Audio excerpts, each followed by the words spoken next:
Hello everyone, welcome to the third part of the first chapter, that is matter in our surroundings. So as you can see, there are three questions. Here are three questions. These are taken from your NCERT book only.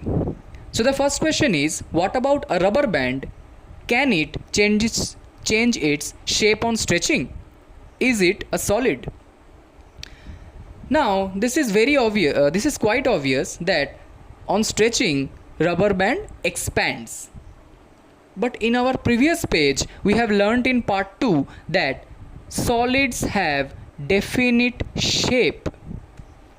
So can rubber band be called as solid? Let's see.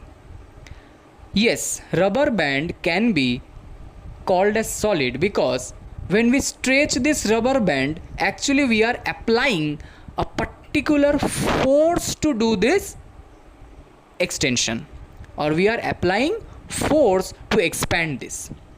But when we release this force, the rubber band automatically comes to its own position. That is why rubber band is a solid.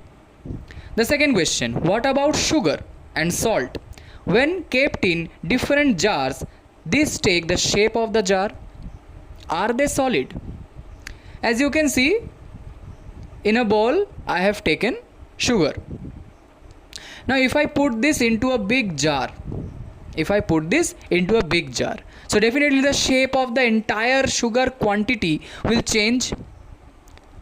So in the previous page also the same thing we have learnt, that solid do not change its shape. So isn't it a contradictory statement? No, because each crystals, as you can see here, each crystals of this sugar or salt is not changing its shape. We are taking the entire sugar crystals into this jar. So definitely all collectively will change the shape, but if we take a particular crystal, its shape is constant. Similarly, the third question, what about a sponge? Is it a solid? Yet we are able to compress it. Why? Again, let's move to the previous page. See, compressibility. In case of compressibility, we have seen that it is not compressible, but still we can compress the sponge. Why?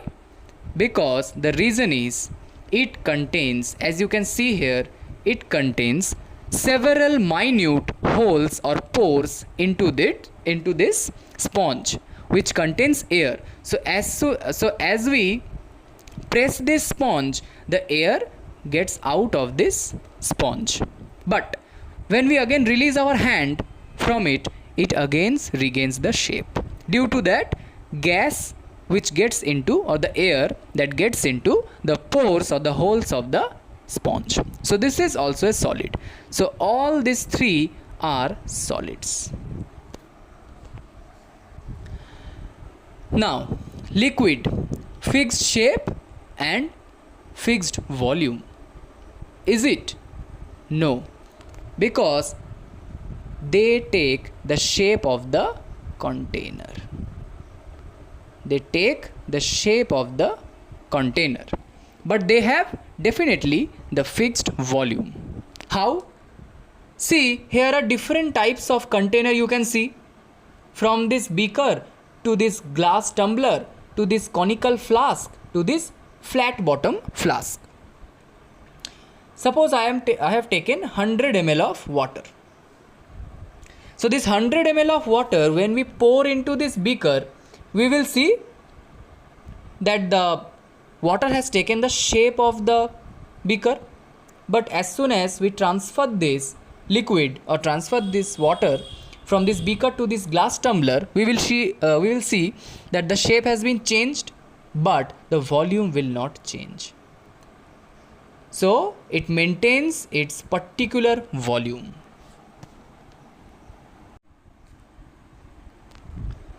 Now here, which property of gas? So as we know that the property of gas is no fixed shape and no fixed volume. So here I have taken two balloons, one is round, another is long balloon, as you can see, that is both have different shape. So definitely gas have no shape, it takes the shape of the container in which it is kept. Now this balloon, as you can see here, and this balloon have different shape as well as they contain different volume, because when we squeeze these two balloons we will see the volume is decreasing, right, because gases are easily compressible. So it's quite definite that we can change the volume of these balloons. So this is the reason that it says that gases have no shape and no particular volume, that these two balloons will have different shape as well as different volume. Now compression, as we have discussed that solids are slightly compressible, liquids are a little bit compressible, and gases are highly compressible.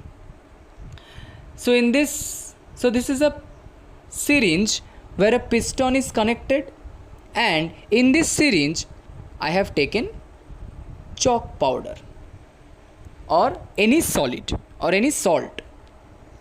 So when we press this piston, is it possible that the chalk powder or the common salt will squeeze? Definitely not. This explains that solids are highly incompressible.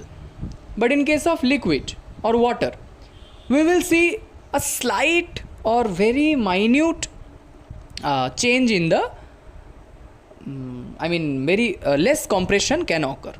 But in case of gas, as you can see here, from this to this, when we press the piston, large quantity of air particles will squeeze and they will get compressed.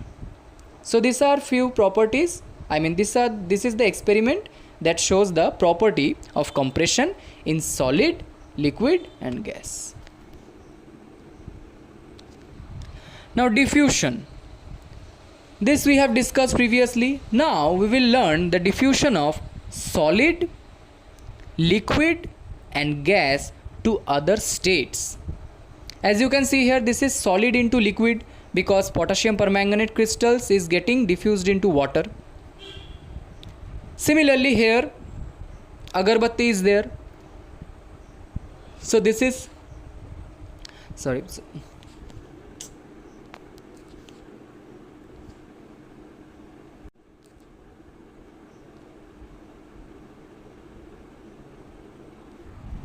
Now here we will learn about diffusion. Diffusion we have discussed. Actually here we will see the type of diffusions, that is solid, liquid and gas to other states of matter. That is solid to solid, liquid to liquid, gas to gas and other changes. So let's see. As we can see here that potassium permanganate crystals are getting diffused into water. So this is solid. So this is solid to liquid diffusion. As you can see here, agarbatti is that is a littered agarbatti. The smoke from this agarbatti is getting into the air. So this is gas to gas diffusion. Similarly here, this is liquid to gas diffusion because the we are spraying the liquid content into the air. So liquid to gas diffusion. This is liquid to liquid. We are dissolving any liquid or any colored liquid into water. Now what about this two? What about this two? These are actually solid to solid diffusion. Now the question is it possible that diffusion can occur between two solids? Yes, but the time requires is quite high. Suppose I have written something on the blackboard with this chalk. Suppose it's not erased for 1 month. So after 1 month, if we try to erase it, we will find difficulty in erasing. This is due to the diffusion of the chalk particles on the board. that is the chalk particles, into the board. Similarly here you can see two iron gears are here. So when we keep this one iron gear above the other, we will see after several days or after several months they will get diffused into one another, and we will find trouble in separating them. So these were few images that have shown you the different types of diffusion. So diffusion rate means how this the time required for this diffusion. So in solids the diffusion rate is quite low, in liquid better than solid, and in case of gas the diffusion is quite higher. So this is the process of diffusion, that in case of solid, liquid and gas. So solid diffuse, the rate of diffusion in solid is quite less in compared to liquid and gas, and in case of liquid the rate of diffusion is more than solid but less than gas, and the rate of diffusion in case of gas is the highest. So thanks for watching. I will share the part 4 of this chapter very soon. Thank you.